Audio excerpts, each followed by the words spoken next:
Hello students, तो कैसे हैं आप लोग। आज का ये क्लास है छत्तीसगढ़ बोर्ड स्टूडेंट्स के लिए, क्योंकि मैं उनके लिए लेकर आया हूं उनका ऑफिशियल सैम्पल पेपर का सॉल्यूशन।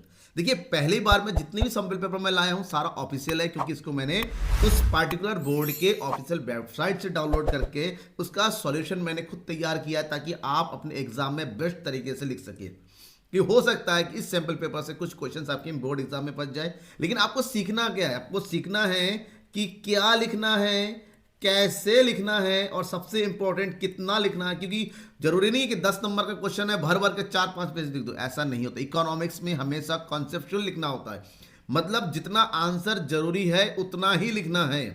इकोनॉमिक्स में वर्ड लिमिट होता है कि मैक्सिमम 10 वर्ड, मतलब 10 तक लिखना है, उससे ज़्यादा बढ़ने की कोशिश नहीं करनी है। आपको ध्यान में रखना है कि जो क्वेश्चन पूछा गया है उसका मीनिंग कंप्लीट होना चाहिए।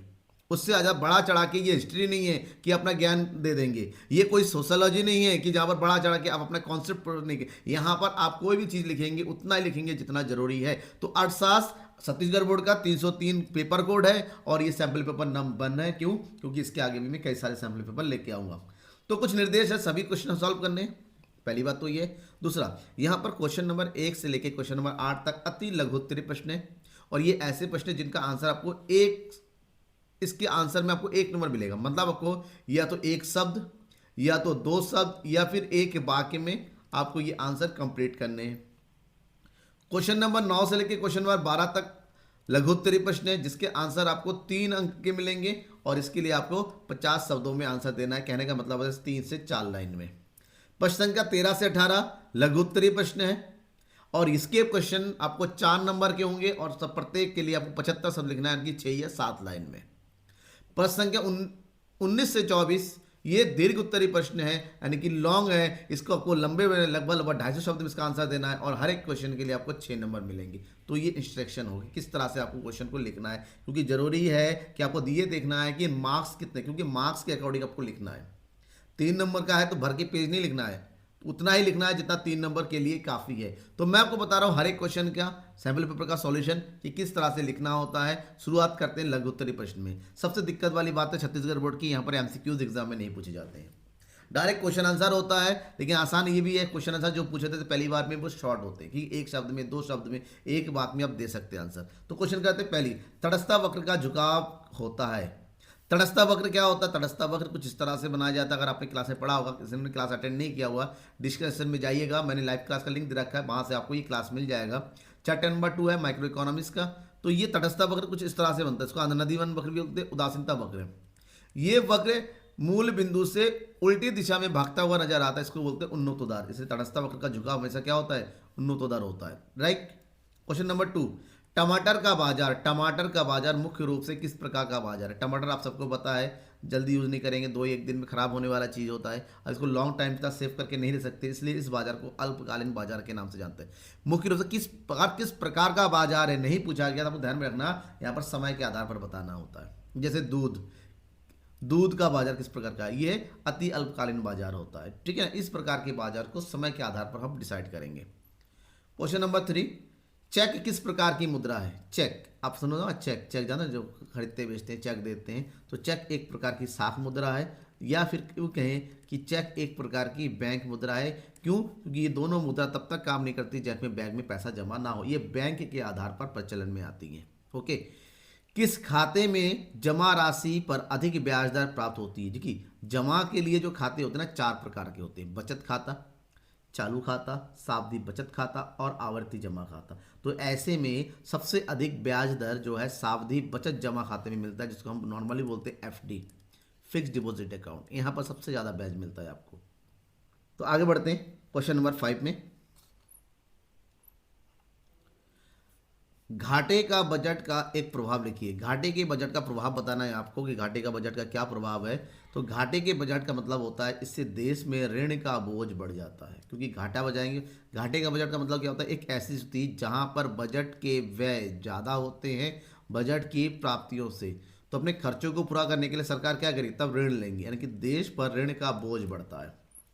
क्वेश्चन नंबर 6, कर वंचन क्या है? कर वंचन को ध्यान में रखिएगा, कर चोरी के नाम से भी जाना जाता है। मतलब व्यक्तियों या संस्थाओं द्वारा गैर कानूनी रूप से कर ना देना कर की चोरी या कर वंचन कहलाता है। मान लीजिए आपकी इनकम 3 लाख है, लेकिन आप केवल ये बता रहे हैं कि मेरी इनकम 1.5 लाख है, तो अपने 1.5 लाख की इनकम आप छुपा रहे हैं। क्यों? क्योंकि 1.5 लाख के ऊपर आप टैक्स नहीं देना चाहते, तो इसको हम कर वंचन या कर चोरी के नाम से जानते हैं।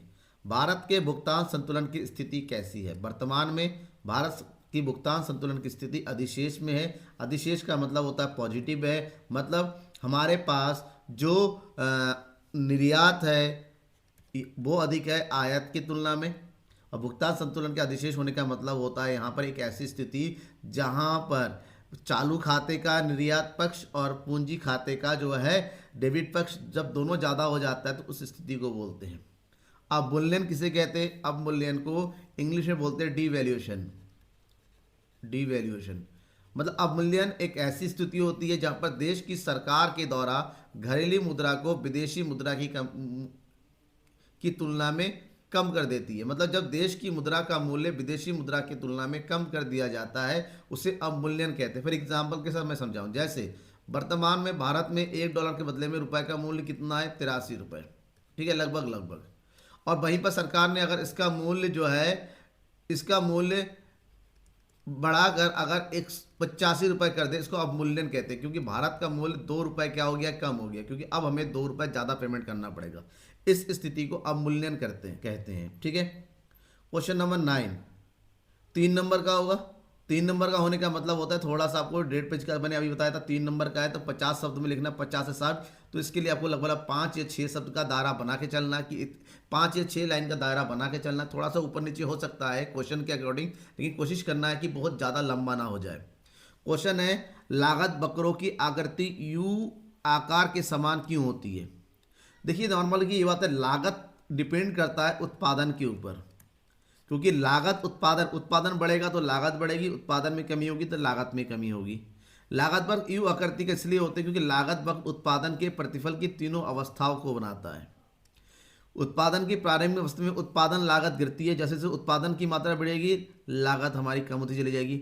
उत्पादन अगर स्थिर होती है तो लागत हमारा स्थिर हो जाएगा, उत्पादन में कमी हो जाएगी तो लागत भी बढ़ी। इसलिए उत्पादन के कारण से उत्पादन में अल्पकालीन परिवर्तनशील अनुपात का नियम लागू होता है, मतलब पहले बढ़ना फिर स्थिर होना फिर घट जाना। इसी कारण से जो लागत वक्र हमारा होता है पहले कम होता है फिर स्थिर होता है फिर बढ़ने लगता है और इसकी शेप एक यू आकार का बन जाता है। इसलिए लागत वक्रों की आकृति प्राय यू आकार की होती है, केवल औसत स्थिर लागत को छोड़कर। क्वेश्चन नंबर 10, क्षेत्र के आधार पर किन्हीं 3 बाजारों को समझाइए। यहाँ पर मैंने आपको थोड़ा सा लंबा दिया है, इतना लंबा भी नहीं लिखना है, आप चाहो तो उसको शॉर्ट करके मैं चाहता हूँ, मैंने सोचा कि आप लोगों को कॉन्सेप्ट पूरा समझ में आया। क्षेत्र के आधार पर, क्योंकि प्रतियोगिता के आधार पर मैं बता चुका हूँ लाइव क्लास में। क्षेत्र के आधार में जब बाजार की बात करते हैं तो 3 प्रकार की बाजार होती है। स्थानीय बाजार जो केवल एक लोकल एरिया में होता है, जैसे ईंट का बाजार, दूध का बाजार, सब्जी का बाजार जो लोकल एरिया में होता है। प्रादेशिक बाजार जहाँ पर पूरा एक प्रदेश के अंतर्गत लेन देन होता है, जैसे राजस्थान की चूड़ियाँ, राजस्थान की पगड़ी जो है राजस्थान के अंदर ही पहनी जाती है, बाहर नहीं पहनी जाती है। लाख की चूड़ियाँ राजस्थान में पहनी जाती हैं। और एक राष्ट्रीय बाजार होता है, मतलब एक ऐसा वस्तु का बाजार जहाँ पर पूरे देश में उस बाजार की प्रसिद्धि होती है। हर प्रकार का उस वजह से कपड़े का बाजार होता है, कहीं पर भी बने हर अलग अलग पहना जाता है। तो ये 3 प्रकार की बाजार होती है क्षेत्र के आधार पर। बचत को प्रभावित करने वाले किन्हीं 3 तत्वों को समझाइए। ये भी 3 नंबर में है। 3 नंबर में है तो कोशिश कीजिए 3-3 शब्द लिखना। तो बचत को निर्धारित करने वाले जो प्रमुख तत्व से सबसे पहला है आय। आपकी आय ज़्यादा होगी तो बचत ज़्यादा होगी, जैसी बात है। आय में कमी होगी तो बचत में भी कमी हो जाएगी।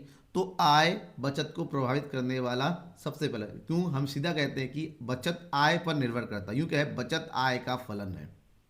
दूरदर्शिता, आपकी सोच कितनी है, आप क्या भविष्य के बारे में सोचते हैं, क्या भविष्य में आप अपनी जो इनकम को बढ़ाना चाहते हैं, क्या भविष्य में आप जो है निवेश बढ़ना चाहते हैं। तो अगर भविष्य में आप इस प्रकार के कार्य करेंगे तो वर्तमान में भी आप बचत करेंगे। और नेक्स्ट है प्रकृति।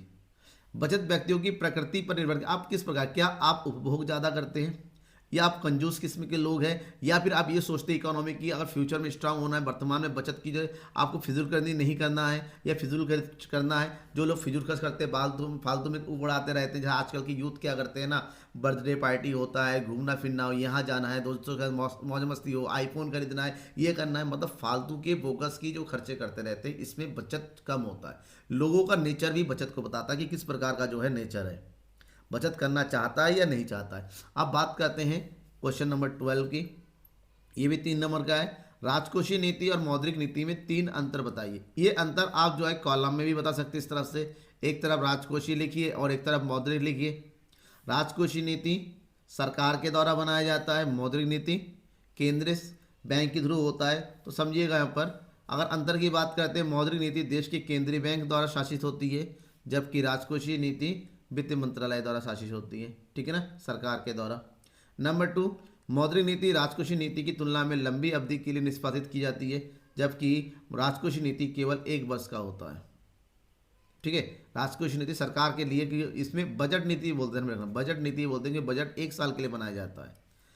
मूल्य स्थिरता बनाए रखने के लिए मौद्रिक नीति महत्वपूर्ण भूमिका निभाती है, जबकि राजकोषीय नीति देश की अर्थव्यवस्था को दिशा देने के लिए जिम्मेदार है।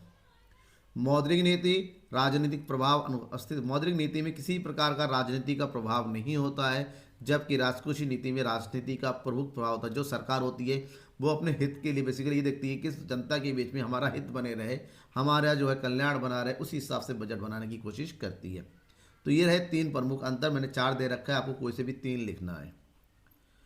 क्वेश्चन नंबर 13 ये है 4 नंबर का।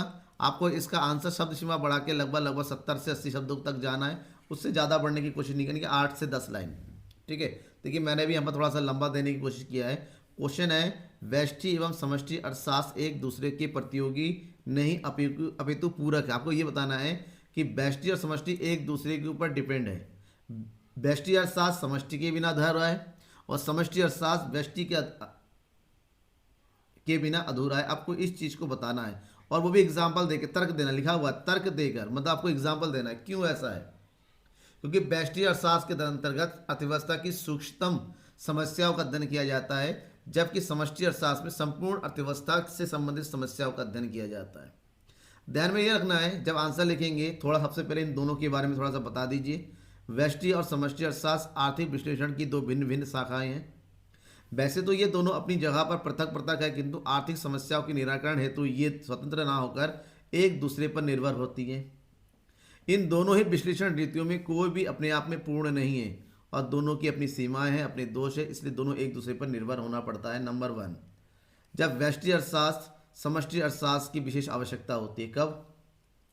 कोई भी फर्म अपना उत्पादन कितना भी करे, इसकी मात्रा निर्धारित करने के लिए समाज की संपूर्ण मांग, संपूर्ण क्रय शक्ति, आय, रोजगार को ध्यान में रखना ही पड़ता है।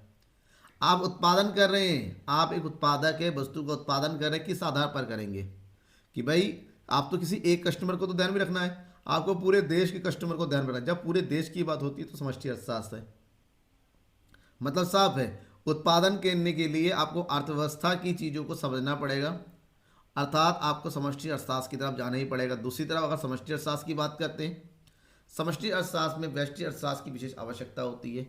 संपूर्ण अर्थशास्त्र का अध्ययन करने के लिए व्यक्तिगत इकाइयों की जानकारी का होना आवश्यक है। जब हम राष्ट्रीय आय की गणना करते हैं, राष्ट्रीय आय की गणना अपनी अपनी होती है, हर देश के सभी नागरिकों की अपनी अपनी अलग अलग आय को देखने के बाद, यानी कि व्यक्तिगत आय की गणना पहले होती है, उसके बाद राष्ट्रीय आय की गणना होती है। समझ में आ गया? इसका मतलब जब तक व्यष्टिगत अर्थशास्त्र, व्यष्टिगत चरों का अध्ययन नहीं होगा, तब तक समष्टिगत चरों का अध्ययन भी नहीं होगा। ये आपको आंसर लिखना है। क्वेश्चन नंबर, देखिए ऑप्शनल क्वेश्चन है, ठीक है। 4 नंबर वाले जितने भी क्वेश्चन होंगे वो सारे ऑप्शनल हो गए, यानी कि और में होगा। मतलब आपके पास 2 क्वेश्चन होंगे, दोनों में से जो सही लगेगा आपको वही करना है। तो यहाँ पर क्वेश्चन नंबर 13 का दूसरा क्वेश्चन है, ये ज़्यादा इसलिए है। मिश्रित अर्थव्यवस्था की 4 विशेषताएं लिखिए। मिश्रित अर्थव्यवस्था एक ऐसी अर्थव्यवस्था होती है जहाँ पर पूंजीवादी और समाजवादी दोनों ही अर्थव्यवस्थाओं का मिश्रण होता है। मतलब इस अर्थव्यवस्था में सार्वजनिक और निजी क्षेत्र का सह अस्तित्व होता है, दोनों मिलजुल के काम करते हैं। लोकतांत्रिक व्यवस्था होती है, आर्थिक नियोजन होता है, मतलब सरकार के द्वारा देश के विकास के लिए आर्थिक योजनाओं का चलन किया जाता है, जिसमें सार्वजनिक और निजी दोनों क्षेत्र को समान रूप से जो है इम्पोर्टेंस दी जाती है। आर्थिक स्वतंत्रता होती है, यहाँ पर समाज के विकास के लिए सरकारी सार्वजनिक फर्में भी होती हैं और निजी फर्में भी स्वतंत्र रूप से कार्य करती हैं। तो ये मिश्रित अर्थव्यवस्था की 4 प्रमुख विशेषताएं हैं। क्वेश्चन नंबर 14 यहाँ पर भी आपको ऑप्शनल मिलेगा। उत्पादन फलन की किन्हीं 4 लक्षणों के बारे में बताइए। मैंने देखिए 5 दे रखा है, लेकिन आपको कोई भी 4 लिखना है जो आपको अच्छा लगे। उत्पादन फलन पारस्परिक संबंध होता है किसका? उत्पादन और उत्पत्ति के साधनों का। नंबर 2, यहाँ पर इंजीनियरिंग समस्या होती है, मतलब यहाँ पर पैसों से रिलेटेड कोई बात नहीं होती, यहाँ पर ये होती है कि साधन कितने हैं और उत्पादन कितना हो रहा है। टेक्नोलॉजी द्वारा निर्धारित होती है। यहाँ पर उत्पादन फलन में कौन सी तकनीक का प्रयोग हो रहा है, तकनीक में सुधार करने से उत्पादन बढ़ेगा या नहीं बढ़ेगा, इस बात की बात होती है। दिए हुए समय या प्रति इकाई समय से बात होती है। उत्पादन हमेशा एक निश्चित समय की बात करते हैं कि एक निश्चित समय में कितने साधनों का प्रयोग हो रहा है और उसकी तुलना में कितनी उत्पादन की मात्रा हो रही है। और साथ में उत्पत्ति के साधन की मात्रा, यहाँ पर साधनों की मात्रा की बात होती है, चाहे वो घंटे में प्रयोग करें, समय के आधार पर प्रयोग करें, प्रतिदिन की बात करें। मतलब यहाँ पर कहीं पर भी किसकी बात नहीं होती है, मौद्रिक धन की, यानी कि धन की बात नहीं होती, पैसों की बात नहीं होती है। यहाँ पर केवल साधनों की मात्रा, तकनीक और उत्पादन कितना हो रहा है, इस बात की बात की जाती है उत्पादन फलन में। ठीक है, 5 मैंने दे रखा है, कोई भी 4 लिखना। अब बात करते हैं इसके ऑप्शनल क्वेश्चन की। फर्म के संतुलन को परिभाषित करते हुए फर्म के संतुलन की कोई 3 शर्त लिखी है। फर्म का संतुलन देखिए, फर्म मतलब उत्पादक, यह फिर कहें विक्रेता। एक अर्थव्यवस्था में एक फर्म या एक उत्पादक कब संतुलन में होता है, ध्यान में रखिएगा, एक फर्म या एक उत्पादक उस समय संतुलन में होता है जब उसे अपने उत्पादन कार्यों से अधिकतम लाभ की प्राप्ति होती है। मतलब एक ऐसी स्थिति जब उसके लाभ अधिकतम होते हैं और उसकी हानियां जो है न्यूनतम होती है, उस स्थिति को उत्पादक या फर्म के संतुलन के नाम से जानते हैं। तो ऐसे में उत्पादक संतुलन की जो प्रमुख शर्तें होती हैं, 3 शर्तों की बात किया जा रहा है। नंबर 1, इस अवस्था में कुल आगम और कुल लागत के बीच में सबसे अधिक अंतर होना चाहिए। सीमांत आगम और सीमांत लागत दोनों बराबर होने चाहिए, यानी कि एम आर बराबर एम सी होना चाहिए। और सबसे इंपॉर्टेंट तीसरा होता है जो एम सी वक्र होता है, सीमांत लागत वक्र जो होता है वो सीमांत आगम वक्र को नीचे से काटता हुआ होना चाहिए, यानी कि ये वाला पॉइंट होना चाहिए। यहाँ पर हमारा एम सी और एम आर दोनों बराबर होगा और ये नीचे से ऊपर काटता हो। जब ये तीनों स्थितियाँ होती हैं उस समय फर्म संतुलन की स्थिति में होता है। चाहो तो उसको थोड़ा एक्सप्लेन कर दो, आप ये डायग्राम बना दो, आपको मार्क्स पूरे मिलेंगे। यहाँ पर जरूरी नहीं है कि पेज भरना है, आपको उतना लिखना है जितना आंसर कंप्लीट हो जाता है, जैसे कि मैंने आपको यहाँ पर बताया है। ठीक है, नेक्स्ट क्वेश्चन। किसी देश के उत्पादन से संबंधित निम्नलिखित सूचनाएं दी हुई है, ये न्यूमेरिकल टाइप में क्वेश्चन है। आपको क्या सॉल्व करना है, सकल घरेलू उत्पाद और शुद्ध घरेलू उत्पाद की गणना कीजिए। सबसे पहले हम बात करेंगे सकल घरेलू उत्पाद, जिसको शॉर्टकट में बोलते हैं जीडीपी। शॉर्टकट का पता जरूर होना चाहिए और ये निकालना है आपको एनडीपी। यहाँ पर हमारे पास वस्तु सेवा दे रखी, गिरावट व्यय, निर्यात, आयात दे रखा है। तो हम अपने सबसे पहला काम होता है जीडीपी निकालेंगे, सकल घरेलू उत्पाद। तो जीडीपी बराबर पूंजीगत वस्तुओं के मूल्य को यहाँ पर शामिल नहीं किया जाता है, हमें केवल अंतिम वस्तु, पूंजीगत वस्तु और सेवाओं का मूल्य जो है हम बाद में देखेंगे क्योंकि वो अंतिम वस्तुओं के अंतर्गत नहीं आता है। हम केवल उपभोक्ता वस्तु सेवाओं की बात करते हैं, तो यहाँ पर यूज़ करेंगे हम उपभोक्ता वस्तुओं की, उपभोक्ता वस्तुएं, और उसमें हम क्या कर देंगे, और ये निर्यात दे रखा है में। अगर उपभोक्ता वस्तु ये अगर ये हमारा कहा जाता है कि घरेलू उपभोक्ता वस्तु ये, तो निर्यात को शामिल करते हैं। यहाँ पर घरेलू शब्द नहीं लिखा हुआ है तो छोड़ देंगे। अब हम इसमें से माइनस कर देंगे आयात को, माइनस आयात। तो आयात माइनस कर दो, उपभोक्ता वस्तुएं हैं 9300 माइनस आयात कितना है 1800। तो ऐसे में 9300 में से 1800 को माइनस कर देंगे तो कितना बचेगा 5, 8 में से 1 गया 6, सॉरी 8 में से 1 गया 7, 7500। ये हो गया हमारे पास क्या चीज़, सकल घरेलू उत्पाद। वहीं पर हम शुद्ध घरेलू उत्पाद की बात करेंगे, एनडीपी। एनडीपी के मतलब होता है जीडीपी में से हमें केवल क्या है, गिरावट व्यय को माइनस कर देना होता है, एनडीपी मिल जाएगा। ये हो जाएगा गिरावट व्यय। तो जीडीपी हो गया 7500, उसमें से गिरावट व्यय है 900, माइनस कर दो, 15 में से 9 हो गया 6, इधर बचेगा 6, ये हो गया 6600 करोड़।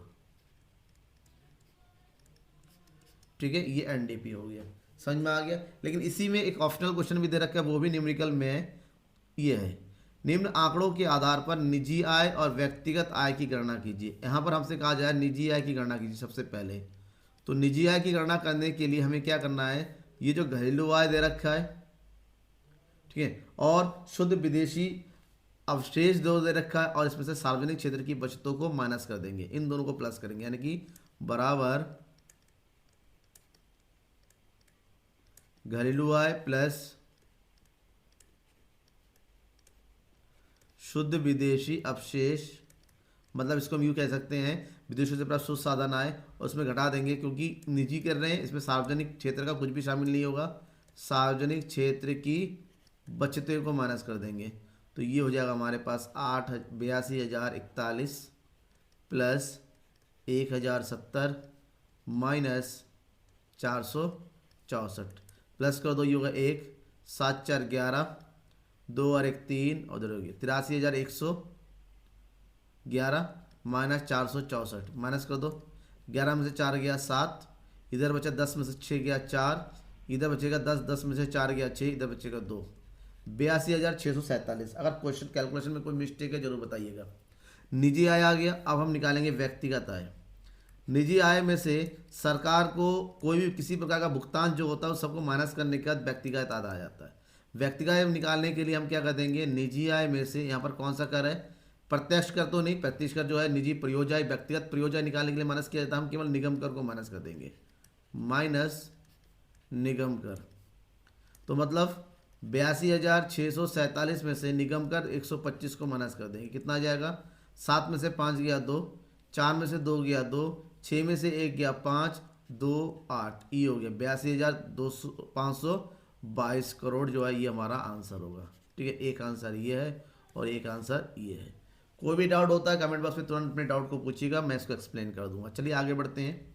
क्वेश्चन नंबर 16, राजकोषीय घाटे से सरकार को ऋण ग्रहण की आवश्यकता होती है, क्यों? 4 नंबर में देखिए, राजकोषीय घाटा, घाटा चाहे कोई भी हो, घाटे की पूर्ति के लिए सरकार को ऋण लेना ही पड़ता है, सबसे पहली बात तो है। आप बातें लिखना कैसे हैं, राजकोषीय घाटे की पूर्ति सरकार अपनी प्रतिभूतियों के बदले रिजर्व बैंक से ऋण लेकर की जाती है। बैंक इनके बदले नई मुद्रा जारी करती है जिसे मुद्रा निर्माण कहा जाता है। भारत में इसे सामान्यतः घाटे का बजट भी कहते हैं। मुद्रा निर्माण घाटा इस बात का सूचक है कि भारतीय रिजर्व बैंक ने सरकार के ऋण कार्यक्रमों को किस स्तर तक सहायता प्रदान की है। और राजकोषीय घाटा आमतौर पर राजस्व में कमी, पूंजीगत व्यय में अत्यधिक वृद्धि के कारण होता है। राजकोषीय घाटा बढ़ने से अर्थव्यवस्था की में कई नकारात्मक प्रभाव पड़ते हैं और बढ़ता हुआ राजकोषीय घाटा किसी भी देश के वित्तीय समस्याओं की जड़ और सबसे आर्थिक बुराई माना जाता है। मतलब आपको ऋण लेना है, चाहे भी आप देश की सरकार वो केंद्रीय बैंक से ले या विदेशी से ले, लेकिन ऋण की आवश्यकता पड़ती है ताकि आप देश में जो बढ़ने वाले जो व्यय है उसको पूरा कर सके। इसी का ऑप्शनल क्वेश्चन है, क्या चालू पूंजीगत घाटा खतरे का संकेत होता है? व्याख्या कीजिए। क्या चालू पूंजीगत घाटा खतरे का संकेत होता है? चालू पूंजीगत घाटा खतरे का संकेत होगा यदि इसका प्रयोग उपभोग अथवा गैर विकासात्मक कार्यों के लिए किया जाए। जैसे फॉर एग्जांपल की बात करते हैं, आपने अपने घर के पूर्ति के लिए कुछ जरूरी काम करने के लिए बैंक से लोन लिया 1 लाख रुपए। 1 लाख रुपए का आपने लोन लिया है, तो 1 लाख रुपए का लोन आप किस लिए प्रयोग करेंगे, यूज़ करेंगे? तो जाहिर सी बात है 1 लाख का प्रयोग अपने घर की ज़रूरतों को पूरा करने के लेंगे, या घर बनाएंगे या फिर कोई दूसरी चीज़ों को पूरा करेंगे। लेकिन अगर 1 लाख रुपए का प्रयोग आप मौज मस्ती में, घूमने फिरने में या फिर अय्यासी में उड़ा देते हैं तो क्या होगा? तो ये आपके लिए खतरा ही होगा, क्योंकि ना ही आपकी ज़रूरतें पूरी हुई हैं, ना घर का काम पूरा हुआ है। आपने क्या किया है, 1 लाख रुपए को पूरा का पूरा फालतू के कार्यों में खर्च कर दिया है, तो क्या फ़ायदा? तो ऐसे में देश में भी यही सिस्टम है। अगर उपभोग और गैर विकासात्मक कार्यों के लिए हमने ज़्यादा खर्च किया है और विकासात्मक कार्य योजनाओं के लिए अगर इसमें आय या रोजगार का स्तर ऊंचा उठाना होता, वहाँ ना करके हमने केवल गैर विकासात्मक कार्यों पर खर्च कर दिया है, तो ये गलत है। ऋण का प्रयोग, जो घाटे का प्रयोग इसलिए होना चाहिए कि तो इसमें आय और रोजगार की वृद्धि करना है। आय और रोजगार का स्तर ऊंचा उठने का अर्थ है भारतीयों की क्रय शक्ति बढ़ेगी। लेकिन कुल आय और कुल व्यय के अंतर को राजकोषीय घाटा कहा जाता है, ध्यान में रखना। राजकोषीय घाटे की भरपाई के लिए आमतौर पर केंद्रीय बैंक जो है, केंद्रीय बैंक से उधार लिया जाता है और उसके लिए छोटी लंबी अवधि के बॉन्ड वगैरह जुटाया जाता है। मतलब साफ है, चालू पूंजीगत घाटा हमेशा खतरे का संकेत होता है। इससे देश में ऋण का बोझ बढ़ता है और धीरे धीरे वही मुद्रास्फीति की वाली स्थिति आ जाती है। क्वेश्चन नंबर 17, ये भी 4 मार्क्स का है। व्यापार संतुलन और भुगतान संतुलन में 4 अंतर बताइए। अंतर की बात करेंगे, सबसे पहला तो आप अर्थ लिखिए, परिभाषा लिखिए। व्यापार संतुलन या बीटीओ एक वित्तीय विवरण है जो देश के शेष विश्व के साथ वस्तु और आयात के निर्यात को दर्शाता है, जबकि भुगतान संतुलन में वस्तुओं के साथ सभी प्रकार के लेन देन को शामिल किया जाता है। व्यापार संतुलन वह शुद्ध लाभ या हानि से संबंधित है जो किसी देश के माल के आयात, और माल का मतलब होता है केवल दृश्य वस्तुओं के आयात निर्यात से संबंधित होता है, जबकि राष्ट्र द्वारा किए गए लेन देन के उचित लेखांकन से संबंधित होता है भुगतान। इसमें सभी प्रकार के दृश्य, अदृश्य, पूंजीगत, एक पक्षीय अंतर सभी प्रकार की मदों को भुगतान संतुलन में शामिल किया जाता है। व्यापार संतुलन वह अंतर है जो माल के निर्यात और आयात से प्राप्त होता है। इसका मतलब होता है यहाँ पर व्यापार संतुलन निकालने के लिए निर्यात में से आयात को माइनस कर दिया जाता है, जबकि यहाँ पर ये दिखा जाता है कितना प्रवाह जो है आंतरिक हुआ है, कितना प्रवाह जो है बहिर्वाह हुआ है, बाहर की ओर गया। इस बात के बीच में लेखा जोखा होता है। व्यापार संतुलन माल से संबंधित लेन देन को शामिल किया जाता है, क्योंकि इसके अंतर्गत स्थानांतरण, सामान, सेवाओं सभी प्रकार के लेन देन को शामिल किया जाता है। ये अंतर है, इस अंतर को लिखना है। इसी का जो है नेक्स्ट क्वेश्चन है ऑप्शनल क्वेश्चन कि भुगतान शेष में असंतुलन को ठीक करने के किन्हीं 4 उपायों को लिखिए। अगर देश में भुगतान शेष में असंतुलन हो रहा है, क्यों, कब होता है, जैसे युद्ध की स्थिति आती है, देश की राजनीतिक स्थिति बिगड़ जाती है, तो अगर भुगतान संतुलन में असंतुलन की स्थिति उत्पन्न होती भी है उसको ठीक कैसे करें। 4 पॉइंट बताने हैं आपको। नंबर 1, सबसे पहले तो देश में आयातों की कमी करनी है और कोशिश ये करना है कि जो चीज़ हम आयात करते हैं उसकी जगह हम प्रतिस्थापन, मतलब हम यहाँ पर ही उस चीज़ को उत्पादन करें ताकि हम ऐसी वस्तु का प्रयोग करें, आयात ना करना पड़े। आयात करेंगे तो देश की जो विदेशी मुद्रा रिजर्व है उसको देना पड़ेगा, वो कम होगा। नंबर 2, ऐसी वस्तु के उत्पादन को बढ़ाया जाए जो निर्यात होता, निर्यात योग होता, मतलब विदेशों में हमारी मांग ज़्यादा है, उस वस्तु को उत्पादन ताकि निर्यात करेंगे तो विदेशी मुद्रा हमारे पास आएंगी, भुगतान संतुलन सही होगा। निर्यात की क्षमता का विकास करना होगा, देश की स्थिति उत्पादकों को इस प्रकार से निर्माण करना होगा कि वो ज़्यादा से ज़्यादा निर्यात को बढ़ाए। निर्यातों के लिए सुविधाओं का विकास करना पड़ेगा, जैसे टैक्स में कमी करना या फिर उत्पादों को कच्चे माल की आपूर्ति करना, कई प्रकार की जो सरकारी नीतियों में सरलता लाना ताकि निर्यात ज़्यादा बढ़ सके। इन सब चीज़ों को सुधारने के बाद ही भुगतान शेष जो है असंतुलन की स्थिति से उबर सकता है। ओके, क्वेश्चन नंबर 18, एक अच्छे मुद्रा पदार्थ के कोई 4 गुण लिखिए। आपको बताना है कि मुद्रा पदार्थ के 4 गुण कौन कौन से हैं। देखिए, मुद्रा मतलब क्या होता है, एक ऐसा माध्यम जिसके माध्यम से क्रय विक्रय करना, लेकिन वो माध्यम किस प्रकार का होना चाहिए। सबसे पहली बात तो है सुपरिचितता, एक ऐसा मुद्रा होनी चाहिए जिसके बारे में जन साधारण लोग जान सके, आसानी से उसको पहचान सके और आसानी से लोगों के मन का जो भय होता है मुद्रा की अनिश्चितता का वो ना रहे। ठीक है, सबसे पहला गुण। दूसरा होता है सामान्य स्वीकृति, मुद्रा इस प्रकार की होनी चाहिए जिसको हर कोई स्वीकृति प्रदान करके नहीं, ये सही है। मुद्रा ऐसी होनी चाहिए जो वहनीता हो, आसानी से एक जगह पर दूसरी जगह पर ले जा जाए, ऐसा नहीं कि बहुत भारी भरकम मुद्रा बनाते, नहीं, आसान होना चाहिए ताकि अब आसानी से हम अपने पास रख सके, एक जगह से दूसरी जगह पर ले जा सके। और मुद्रा ऐसी होनी चाहिए जो टिकाऊ हो, जल्दी खराब ना हो, मतलब आपने नोट मान लो ऐसी तरह मुद्रा बना दी, जेब में रखते रखते गल गया, क्या फ़ायदा। मुद्रा ऐसी होनी चाहिए जो लंबे समय तक टिकी रहे, बनी रहे, और इससे क्या होता है ना, लोगों का मन उस मुद्रा में बना रहता है। ठीक है, इसी का ऑप्शनल क्वेश्चन है, बैंकों के 4 महत्व बताइए। किसी भी देश में बैंक, आज के टाइम में आधुनिक युग में बैंक यूं क्या है, बैंक जो है देश का जो है खून है। जैसे हमारे बॉडी में खून अगर बिना निकाल दिया सारा तो हमारा नहीं चलेगा, उसी प्रकार से बैंक का कार्य होता है कि जो खून के संचलन का कार्य करता है देश में। खून कौन है, पैसा।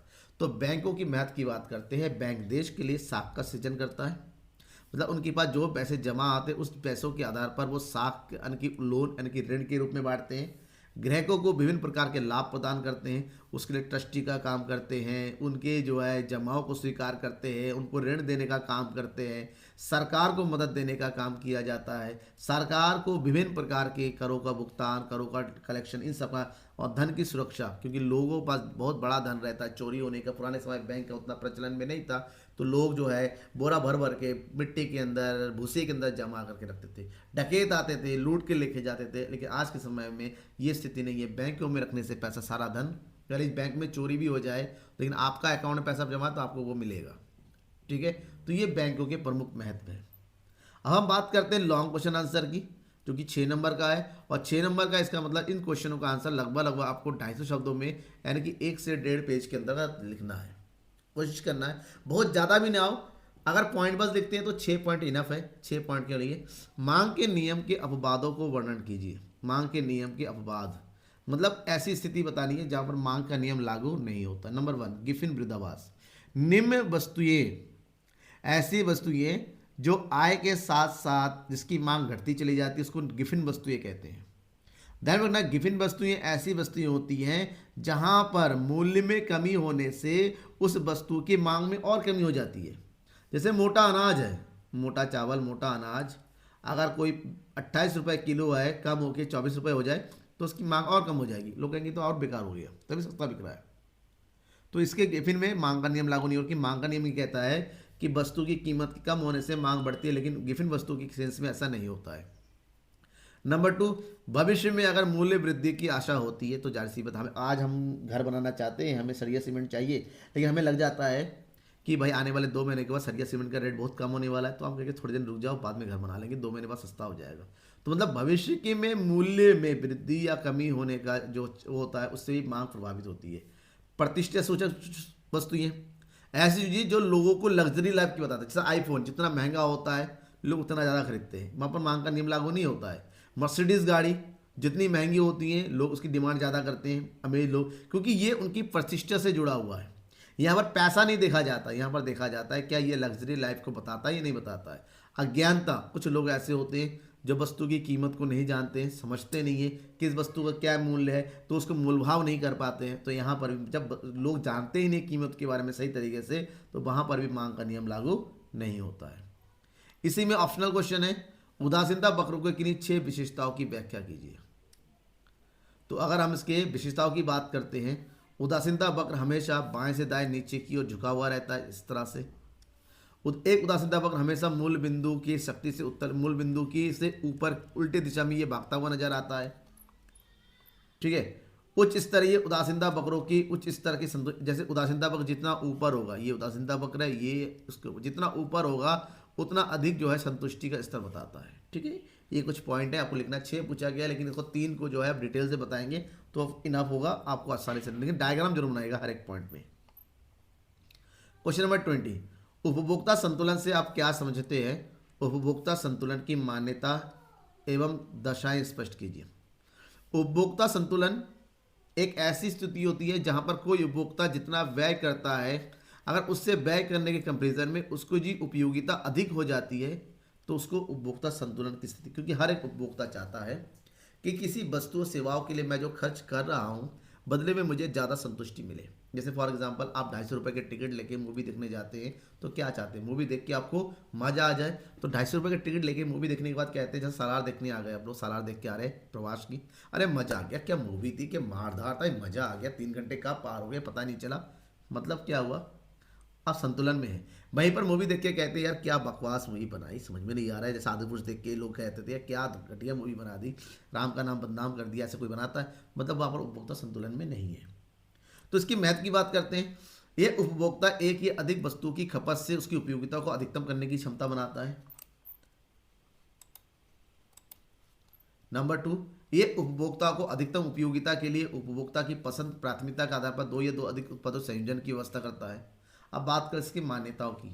उपभोक्ता संतुलन की मान्यता है। नंबर 1, खरीद केवल एक ही वस्तु तक सीमित होनी चाहिए। अगर एक वस्तु की सेंस में कहे तो 2 वस्तुओं में अलग होता है, एक वस्तु में अलग होता है। नंबर 2, बाजार में वस्तु का मूल्य पहले से ही दिया जाता है, वस्तु के मूल्य में कोई परिवर्तन नहीं होना चाहिए। एक तर्कसंगत इंसान होने के नाते उपभोक्ता का लक्ष्य उपभोक्ता अधिशेष को अधिकतम करना होता है। उपभोक्ता के खर्च पर कोई सीमा नहीं होती है, उसके पास किसी भी कीमत पर जो मात्रा खरीदने की फैसला करता है, खरीदने के लिए पर्याप्त पैसा होना चाहिए। तो ये उपभोक्ता संतुलन की होती है, क्योंकि वो देखता है कि हमारे पास जो आय है उस आय को व्यय करना है और उससे अधिकतम संतुष्टि लेनी है। ठीक है। इसमें ऑप्शनल क्वेश्चन है, उपभोक्ता का बजट सेट और कीमत बजट रेखा को संक्षिप्त में समझाइए। बजट सेट क्या होता है, बजट रेखा क्या होती है? कीमत रेखा या बजट रेखा एक ही बात है, ध्यान में रखना। 2 वस्तुओं के उन विभिन्न संयोगों को व्यक्त करती है जो उपभोक्ता अपनी दी हुई आय और वस्तुओं की वर्तमान कीमत पर खरीद सकता है। जबकि बजट सेट क्या होता है? बजट सेट 2 वस्तुओं के उन सभी संयोगों का सेट होता है जिन्हें एक उपभोक्ता अपनी दी गई आय और बाजार कीमतों के अनुसार खरीद सकता है। अब बात करते हैं इसके समीकरण की। ये बाजार बजट सेट का समीकरण होता है वस्तु एक की कीमत गुणा वस्तु, सर ये गुणा नहीं होगा, प्लस आएगा यहाँ पर। ठीक है, क्या होगा यहाँ पर, प्लस होगा। इसको मैं हटा देता हूँ ताकि कन्फ्यूजन ना हो, यहाँ पर प्लस आना चाहिए। ठीक है, तो ये हो गया कि वस्तु एक और वस्तु एक की मात्रा, वस्तु एक की कीमत और वस्तु दो की मात्रा, वस्तु दो की कीमत आपस में कैलकुलेट करके आपस में जोड़ देंगे तो वो होता है हमारा आय के बराबर। हम इतना ही है, जैसे हम संयोग है यहाँ पर, जैसे फॉर एग्जांपल हमारी आय इस टाइम कितनी है, 20 रुपये। 20 रुपये को दो वस्तु पे खर्च करना है, एक्स और वाई पर। ठीक है ना, एक्स की कीमत 4 रुपये प्रति इकाई है और वाई की कीमत 2 रुपये प्रति इकाई है। तो कौन से बंडल बन सकते हैं, 4 रुपये के हिसाब से अगर हमने वस्तु x की 5 यूनिट खरीद लिया तो y की 0 खरीद पाएंगे, क्योंकि हमारे 20 रुपये पूरे खर्च करने। इस प्रकार से अलग अलग संयोगों का बंडल बनता चला जाएगा। अब इन सबको जब हम इस प्रकार से एक वक्र के रूप में दिखाएंगे तो बन जाएगा यहाँ पर, इसको बोलते हैं कीमत रेखा या बजट रेखा। अब बजट रेखा की प्रमुख विशेषताएं हैं, बजट रेखा ऊपर से नीचे की ओर गिरता हुआ नजर आता है और बजट रेखा एक सरल रेखा होती है। अब ऊपर से नीचे गिरता क्यों होता है, क्योंकि दो वस्तुओं में एक साथ वृद्धि एक साथ कमी नहीं कर सकते। एक में वृद्धि करेंगे तो एक में कमी होगा ही होगा, दोनों में नकारात्मक संबंध होता है, इसीलिए ऊपर से नीचे की ओर गिरता हुआ होता है, स्ट्रेट लाइन में बन जाएगा बिल्कुल। क्वेश्चन नंबर 21, कुल आय, औसत आय और सीमांत आय को एक काल्पनिक तालिका के द्वारा रेखा चित्र की सहायता से समझाइए। सबसे पहले तो आप क्या करेंगे, इन तीनों की डेफिनेशन के बारे में बताएंगे क्या होता है। जैसे कुल आय, किसी फर्म का कुल आगम, आय और आगम एक ही चीज है, कंफ्यूज मत होना कि मैंने यहाँ पर आगम लिख दिया ऊपर आय लिखा हुआ, एक ही चीज है। ठीक है, कुल विक्रय की गई इकाइयों के गुणनफल द्वारा प्राप्त किया जाता है। डुले ने कहा कुल आगम फर्म द्वारा प्राप्त बिक्री की कुल राशियों से प्राप्त होता है। कुल आगम बराबर कुल बिक्री से प्राप्त राशि, या फिर यूँ कह सकते हैं बिक्री की इकाइयाँ मल्टीप्लाई बाय प्रति इकाई कीमत, ये कुल आय हो गया।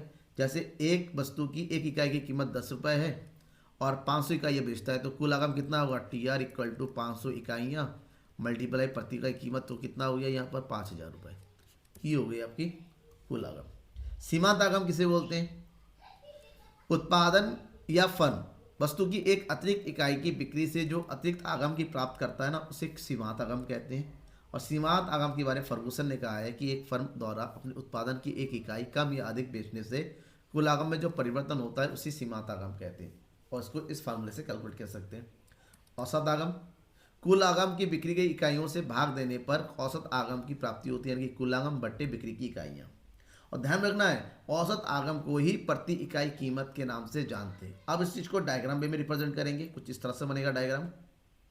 पहले टेबल बनाना है, फिर डायग्राम बना रहे हैं।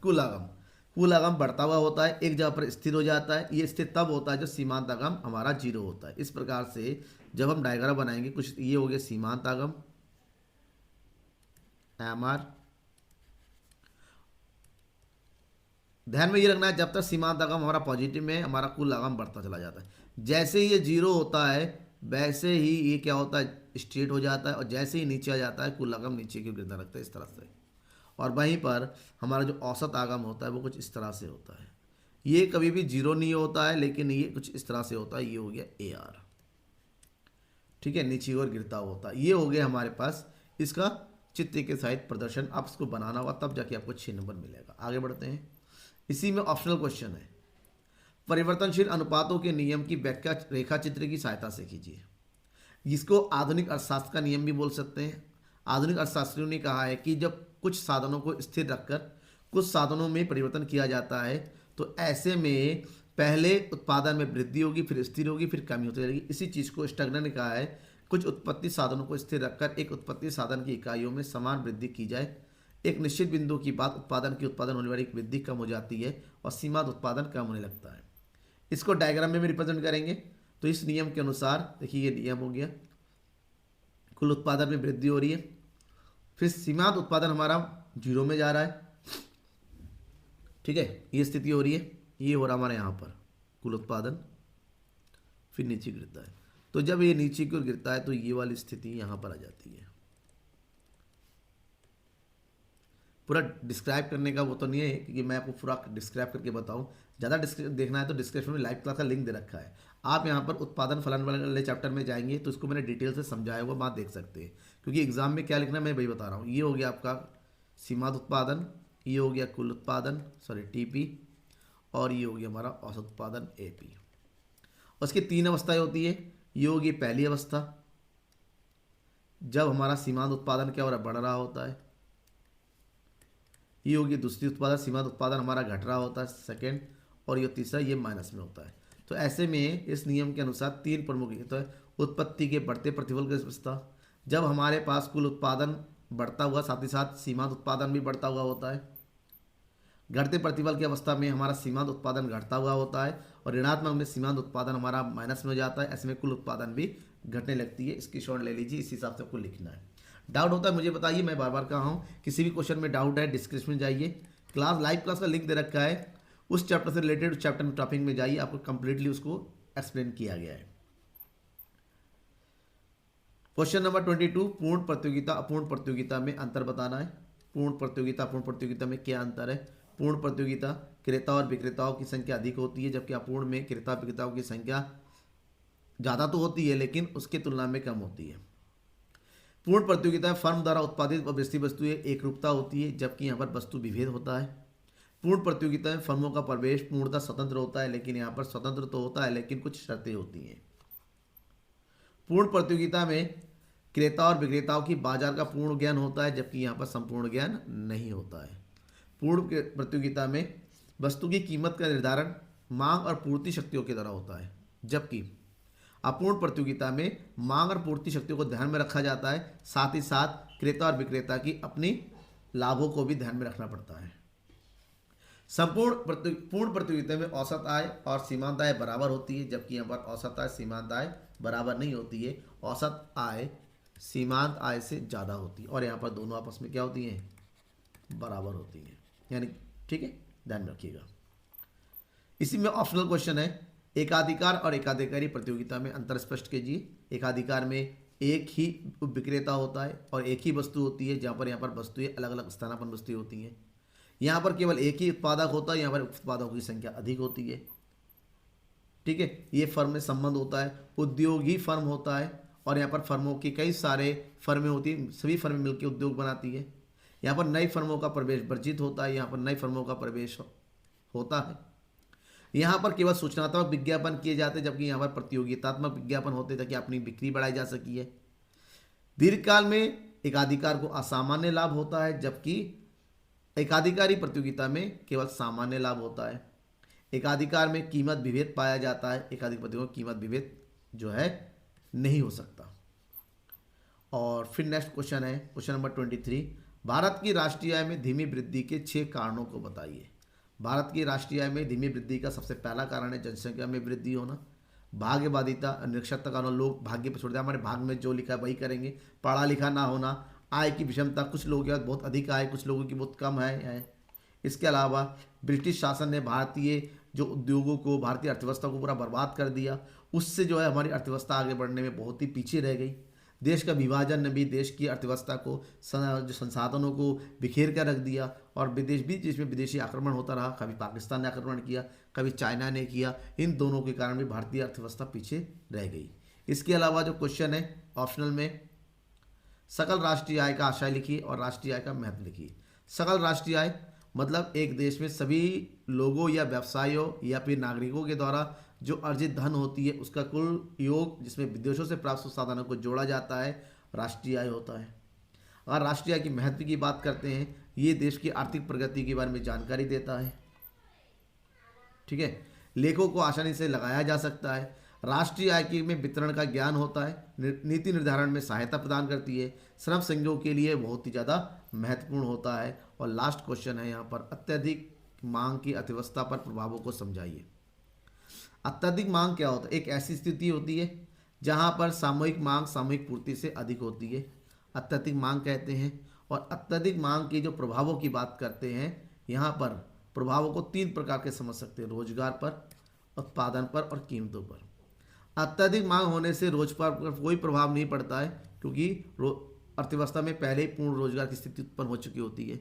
उत्पादन पर भी कोई विशेष प्रत्यक्ष प्रभाव नहीं पड़ता है, क्योंकि यहाँ पर भी उत्पादन हम उच्चतम स्तर पर कर चुके हैं, लेकिन भविष्य में उत्पादन को वृद्धि करने का दबाव जरूर बढ़ जाता है। कीमत पर प्रभाव अर्थव्यवस्था में, क्योंकि पूर्ण रोजगार स्थिति पाई जा चुकी है, उत्पादन वृद्धि संभव नहीं है, तो होता क्या है, वस्तु की कीमतें बढ़ जाती हैं। इसमें ऑप्शनल है क्वेश्चन है लास्ट, कीन्स के सिद्धांतों को किन्हीं 6 आलोचनाओं की बताइए। कीन्स के सिद्धांतों की आलोचनाएं बतानी है, आपको उसकी बुराई करनी है। नंबर 1, कीन्स के अनुसार अर्थव्यवस्था में संतुलन की स्थिति पूर्ण रोजगार के कम स्तर पर भी हो सकता है। अनेक अर्थशास्त्रियों ने कहा इस धारणा की आलोचना की है कि ये सही नहीं है। कीन्स का रोजगार सिद्धांत एक अल्पकालीन विश्लेषण है, ये दीर्घकाल में संबंध नहीं रखता। क्योंकि कीन्स ने कहा कि अल्पकाल में हमें अर्थव्यवस्था को सही करना है, हमें दीर्घकाल से कोई मतलब नहीं है। कीन्स का रोजगार सिद्धांत पूर्ण प्रतियोगिता पे ही अवास्तविक धारणा पर आधारित है। यहाँ पर पूर्ण प्रतियोगिता होती है जो कि अवास्तविक है, पूर्ण प्रतियोगिता तो पाया नहीं जाता है। कीन्स का रोजगार सिद्धांत एक सामान्य सिद्धांत नहीं है, क्योंकि यह सिद्धांत प्रत्येक प्रकार की समस्या का ना तो समाधान करता है, ना ही प्रत्येक अर्थव्यवस्था में एक समान रूप से लागू होता है। कीन्स का रोजगार सिद्धांत बंद अर्थव्यवस्था की वास्तविक मान्यता पर आधारित है। ये बंद अर्थव्यवस्था की बात करता है, क्योंकि यहाँ पर कहा सरकारी नियंत्रण की बात करता है कीन्स कि सरकार का नियंत्रण का होना आवश्यक है देश की विकास के लिए। कीन्स ने ब्याज की दर को केवल मौद्रिक घटना माना है, जबकि हिंसन हिक्स आदि के अनुसार ब्याज दर का वास्तविक मौद्रिक दोनों प्रकार के तत्वों पर प्रभाव पड़ता है। कीन्स के रोजगार सिद्धांत में त्वरित धारणा का भाव होता है, जो कि इस सिद्धांत को पूर्ण नहीं माना जाता। ये कुछ आलोचनाएं हैं, इनको लिखना है, याद करना है और आपके एग्जाम अच्छे से हो जाएगा। ठीक है, इसके अलावा आपको कोई डाउट होता है किसी क्वेश्चन में, किसी प्रकार से, या आपके पास कोई क्वेश्चन पेपर है जिसको सॉल्यूशन नहीं मिल रहा है, क्वेश्चन पेपर को मुझे भेजिए, मैं उसको सॉल्व करके बताऊँ। तब तक के लिए थैंक यू, बाय।